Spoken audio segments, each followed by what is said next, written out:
To Bhapkar maths academy. तो देखो आज का टॉपिक क्लास 10, 11 सीटी एंड जे के लिए बहुत ही इंपॉर्टेंट टॉपिक है, वो है अरिथमेटिक प्रोग्रेशन। ओके, कुछ मिनटों में यानी 10 मिनट के अंदर मैं आपको इसकी रिवाइज करके दूंगा, बस आपको ये वीडियो एंड तक देखना है। ओके, चलो देखते हैं अरिथमेटिक प्रोग्रेशन। चलो देखते हैं अरिथमेटिक प्रोग्रेशन। ओके, उसके पहले हम देखते हैं सीक्वेंस। अब ये सीक्वेंस क्या है? It is ordered list of elements या ऑब्जेक्ट्स आप ले सकते हो। ऑर्डर लिस्ट ऑफ एलिमेंट्स, अब इसका मतलब क्या है? फॉर एग्जांपल अब मैं बोलता हूं multiple of 3, so 3, 6, 9, 12 and so on. Okay, 3 के बाद 6, फिर 9, फिर 12। ऑर्डर 3, 6, फिर 9, उसके बाद 12। या group of prime numbers, suppose मैं लिखता हूं group of prime numbers. Prime numbers क्या है? 2, 3, 5, 7 एंड सो ऑन। ओके, अब ये ग्रुप ऑफ प्राइम नंबर्स, ये भी क्या है? एक सीक्वेंस है। अब देखो प्रोग्रेशन क्या है? Progression is a special sequence. यहां पे प्रोग्रेशन जो है, इसके जो एलिमेंट्स है या टर्म्स है स्पेसिफिक पैटर्न फॉलो करते हैं। एलिमेंट्स और terms, elements follow some specific pattern और हम ऐसे भी बोल सकते हैं कि उनके जो टर्म्स है स्पेशल एक एक्सप्लिसिट फॉर्मूले से वो हमें मिलते हैं। और elements are described by some explicit formula. Okay, अब देखो ये प्रोग्रेशन के क्या एग्जांपल्स है। सपोज मैं लिखता हूं multiple of 3, 6, 9, 12 and so on. Okay, ये एक सीक्वेंस है। सपोज और एक लिख देता हूं मैं 1, 3, 5, 7 एंड सो ऑन। अब देखो इनके जो हर एक टर्म है उनका एक स्पेसिफिक फॉर्मूला है। अब देखो स्पेसिफिक फॉर्मूले से हमें ये मिलती है। सपोज इसके लिए मैं एक फॉर्मूला लिखता हूं जनरल केस में 3n, n belongs to natural number. Okay, अब फर्स्ट टर्म के लिए देखो, अगर n 1 पुट किया तो 3 into 1 3। सेकंड टर्म के लिए 2 पुट किया तो 3 2 are 6। थर्ड टर्म के लिए n 3 पुट करो, 3 into 3 9। यानी t3, सपोज हम t4 फाइंड करेंगे तो n की जगह 4 पुट करना है। 3 into 4 क्या मिलेगा? 12, यानी आगे की टर्म मिल गई। यहाँ पे देखो अगर आप ये पुट करेंगे, सपोज 2n - 1 यहाँ पे निकल के आता है, ये ऑड नंबर्स है। ओके, फर्स्ट टर्म के लिए देखो n 1 पुट करो, 2 into 1 2, 2 - 1 1। सेकंड टर्म के लिए n 2 पुट करो, 2 2 are 4, 4 - 1 3। यानी हर एक नंबर एक फिक्स फॉर्मूले से हमें मिलता है। यहाँ पे स्पेसिफिक फॉर्मूला एक एक्सप्लिसिट फॉर्मूले से यहाँ पे मिल जाता है, इसे बोलते हैं प्रोग्रेशन। लेकिन सीक्वेंस में ऐसा नहीं है कि कोई एक स्पेसिफिक फॉर्मूले से वो डिराइव होता है। अब देखो यहाँ पे प्राइम नंबर से ये आगे भी बढ़ते जा रहे हैं, इनका कोई स्पेसिफिक फॉर्मूला नहीं है। यानी 2 के बाद 3 आ रहा है, फिर 5, फिर 7, फिर क्या आएगा देखो 11। इनका कोई एक स्पेसिफिक फॉर्मूला नहीं है, इनको डिराइव करने के लिए कोई भी स्पेसिफिक फॉर्मूला नहीं है। लेकिन progression, terms of progression are described by some specific formula और एक्सप्लिसिट फॉर्मूला, ये याद रखो। ओके, एक बेसिक डिफरेंस।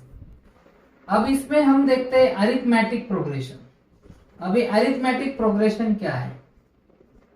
अभी तो मैंने आपको प्रोग्रेशन बताया कि जो भी टर्म्स है एक एक्सप्लिसिट फॉर्मूले से, एक स्पेसिफिक फॉर्मूले से डिराइव होती है। अभी अरिथमेटिक प्रोग्रेशन क्या है? ओके, सब ऐसे सपोज ऐसे नंबर से t1, t2, t3, t4 so on up to tn and so on. Okay, ऐसे नंबर से अगर यहाँ पे देखो जो भी डिफरेंस है t2 - t1, t3 - t2, number minus previous number. Okay, next number minus previous number, ये सब अगर कांस्टेंट है, डिफरेंस कांस्टेंट है यानी डिफरेंस सेम है, तो इन्हें क्या बोलते हैं? Arithmetic progression. Okay, arithmetic progression में keep in mind difference is constant. Okay, for example suppose 2, 5, 8, 11 and so on. Okay, आप डिफरेंस कैलकुलेट करो, देखो d, second number minus first, 5 - 2 कितना है? 3। 8 - 5 करो 3 आ रहा है, 11 - 8 करो 3 ही आ रहा है। यानी जब डिफरेंस कांस्टेंट होगा तो उसे क्या बोलते हैं? अरिथमेटिक प्रोग्रेशन या एपी बोलते हैं। ओके, नाउ यहाँ पे देखो जनरल फॉर्मूला क्या है, सपोज ए फर्स्ट टर्म है और कॉमन डिफरेंस डी है, ए फर्स्ट टर्म है कॉमन डिफरेंस डी है, तो नेक्स्ट टर्म कैसे मिलेगी हमें, ए प्लस डी, इसमें और डी मिला डी प्लस डी 2d, यानी ए प्लस 2d हो गई थर्ड टर्म। फोर्थ क्या होगी, ए प्लस 2d में एक डी मिला 3d, so on up to n term अगर मैंने कहा तो क्या मिलेगा, देखो यहाँ पे 1 2 3 थर्ड टर्म क्या है, ए प्लस 2d 2 यानी 3 माइनस 1, फोर्थ टर्म क्या है, देखो ए सभी और कांस्टेंट है, प्लस प्लस भी कांस्टेंट है, ये डी भी कांस्टेंट, लेकिन चेंज कौन हो रहा है, देखो ए यानी क्या, a plus 1 minus 1 into D, ऐसे भी हम a को लिख सकते हैं, कैसे, देखो 1 माइनस 1 0, 0 इंटू डी 0 और 0 प्लस a अगेन, यहाँ पे a प्लस 2d, इसे ऐसे भी हम लिख सकते हैं a plus 2 minus 1 into D, 2 minus 1 1 1 into D D, second term के लिए 2 माइनस 1, थर्ड टर्म 2 यानी 3 माइनस 1, फोर्थ टर्म 4 माइनस 1, तो n टर्म के लिए क्या आएगा, a plus n minus 1 into d, so this is nth term of the AP, nth term यानी n वाली टर्म, nth नंबर वाली, ओके। जैसे सपोज मैंने बोला फोर्थ टर्म यानी T4, फिफ्थ टर्म यानी T5, सो वैसे n टर्म यानी Tn, so this is formula for nth term of an AP, so Tn is a plus, so keep in mind Tn is a plus n minus 1 into d, this is formula for n term of AP, okay. तो अभी आपने देखा n term of AP, n term क्या थी, Tn is equal to a plus n minus 1 into d, यहाँ पे a क्या था, फर्स्ट टर्म, d था common difference, okay, Tn suppose T3 तो n 3 हो गया, T4 लिया, सपोज मैंने T4 लिया तो यहाँ पे n इक्वल टू क्या होगा, 4 होगा, ओके, ये याद रखो, यह है n term of an AP. अगर सम ऑफ n टर्म्स लेना है तो वो भी एक फॉर्मूला है, sum of first n terms, so it is n by 2 in bracket 2a plus n minus 1 into d, so this is sum of first n terms of an AP, n by 2 in bracket 2a plus n minus 1 into d, okay. अब आपने ये देखा this is n term of AP from first, अगर from last करना है, suppose ऐसी AP है 1 3 5 7 so on up to suppose 21 है, ओके, यहां तक टर्म्स है। अगर आपको देखो n टर्म यानी शुरू से, ये फिफ्थ शुरू से कितनी है, थर्ड टर्म है, अगर लास्ट से फिफ्थ टर्म चाहिए, लास्ट से फिफ्थ, तो कैसे निकालने का, देखो अगर लास्ट, तो इसे रिवर्स करने के बाद क्या हो जाएगा, देखो इस एबी को 21 2 का डिफरेंस चल रहा है 9 so on up to, देखो ये कहां तक आएगा, 1 तक आएगा, यानी आपकी जो लास्ट टर्म है ये बन जाएगी फर्स्ट टर्म, यानी लास्ट से अगर फ्रॉम लास्ट आपको चाहिए, फ्रॉम लास्ट आपको कोई भी टर्म चाहिए तो उसका फॉर्मूला होगा Tn इज इक्वल टू यल यानी लास्ट टर्म प्लस, ओके। अब देखो लास्ट टर्म के लिए आपको एक ध्यान में रखना है कि डिफरेंस क्या होता है, अगर आप रिवर्स करते हो तो देखो यहाँ पे डिफरेंस क्या है, 3 माइनस 1 2, यहाँ पे क्या है लेकिन 19 माइनस 21 माइनस 2, यानी यहाँ पे 2 था तो यहाँ पे माइनस 2 हो गया, यानी डिफरेंस साइन चेंज है डिफरेंस की, ओके। तो यहाँ पे भी अगर d है तो यहाँ पे भी क्या होगा, माइनस डी, यानी n minus 1 into minus d, अगर माइनस से अंदर मल्टीप्लाई करते तो हमें मिल जाएगा Tn is equal to l plus 1 minus n into d, so this is n term from the last से अगर हम कंसिडर करते हैं तो this is formula for n term from the last, l यानी लास्ट टर्म, ओके। अब हम देखते हैं properties of AP, properties of AP, okay. अब फर्स्ट प्रॉपर्टी क्या है, आप जो एपी दिया है आपको उसको किसी भी नंबर से ऐड करो, सपोज एक एपी है a1 a2 a3 so on up to an, ऐसी एक एपी है, ओके। इनमें कोई भी नंबर एक ऐड करो या सब्ट्रैक्ट करो, रिजल्टिंग सीक्वेंस आपको एपी ही मिलेगी, यानी सपोज आप a1 प्लस माइनस के करते हो, एक फिक्स नंबर ऐड करते हो या सब्ट्रैक्ट करते हो, a2 प्लस माइनस के करते हो, a3 प्लस माइनस के करते हो, so on up to an plus minus के करते हो, तो ये जो रिजल्टिंग सीक्वेंस है ये हमेशा एपी होती है with same common difference, original इसका जो कॉमन डिफरेंस है इसका भी वही रह जाता है। कैसे, देखो आप फॉर एग्जाम्पल मैं आपको एक दिखाता हूँ एपी, सपोज 2 4 6 8 सो ऑन, एक एपी है एपी क्योंकि 4 माइनस 2 2, 6 माइनस 4 2, इनका जो डिफरेंस है क्या है 2 है।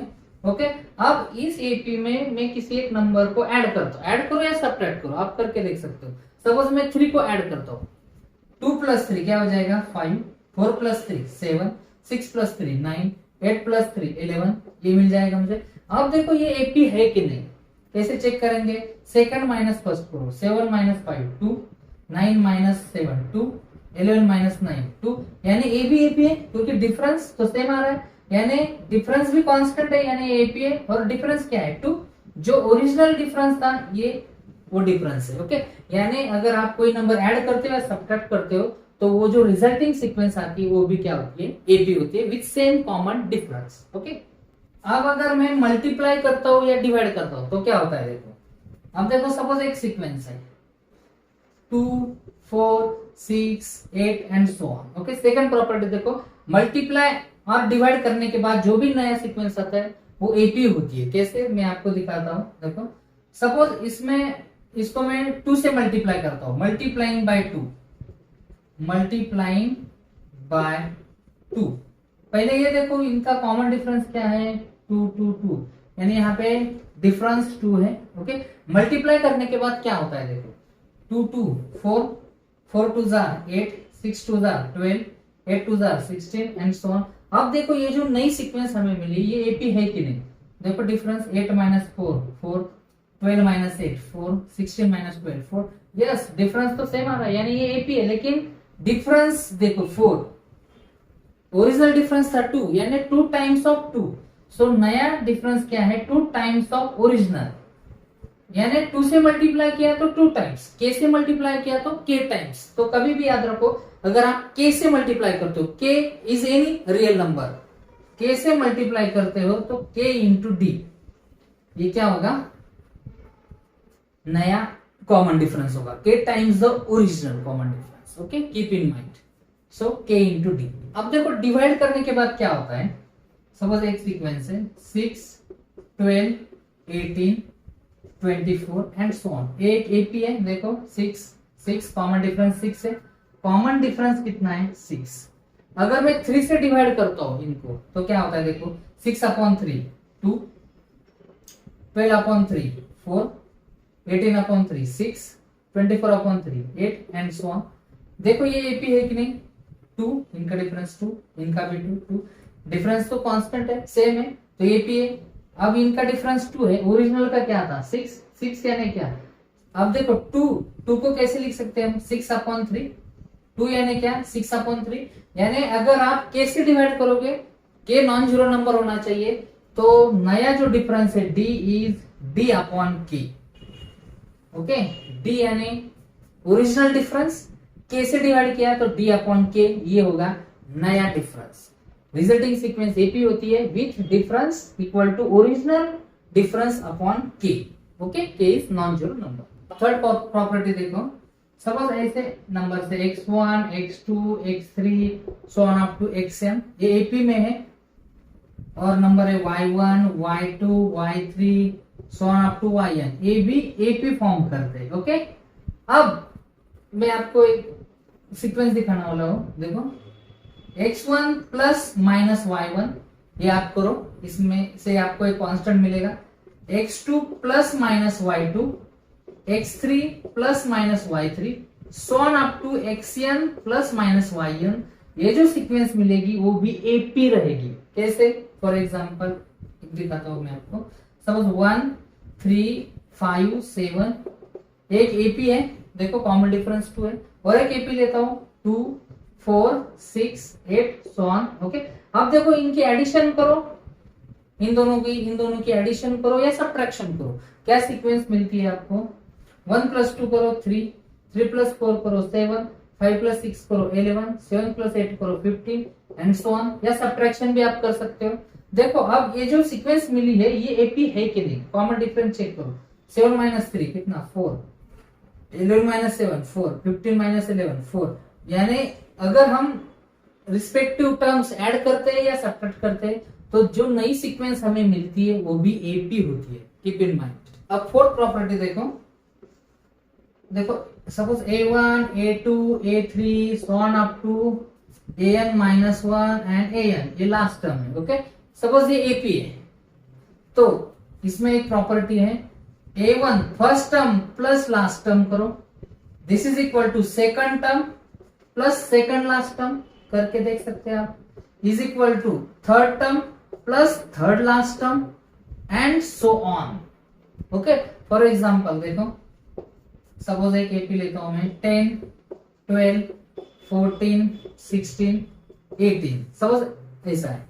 ओके, अब देखो फर्स्ट प्लस लास्ट करो, 10 प्लस 18 करो, कितना आता है 28। अब सेकंड प्लस सेकंड लास्ट करो, देखो करके 12 प्लस 16, ये भी क्या आता है 28। यानी first plus last is equal to second plus second last is equal to third plus third last. Okay, ये एक प्रॉपर्टी है। अब देखो एक इंपॉर्टेंट पॉइंट, एग्जांपल्स में हमेशा इसकी मदद होती है। 3 consecutive terms, 3 consecutive terms in EP, 3 consecutive terms in EP, क्या क्या क्या हम लेते हैं। ओके, तो 3 consecutive terms हम लेते हैं A minus D, A plus D। Okay, example इससे जल्दी सॉल्व होता है। 4 लिए तो 4 consecutive terms क्या होते हैं, देखो A minus 3D, A minus D, A plus D, A plus 3D, ये है 4 consecutive terms।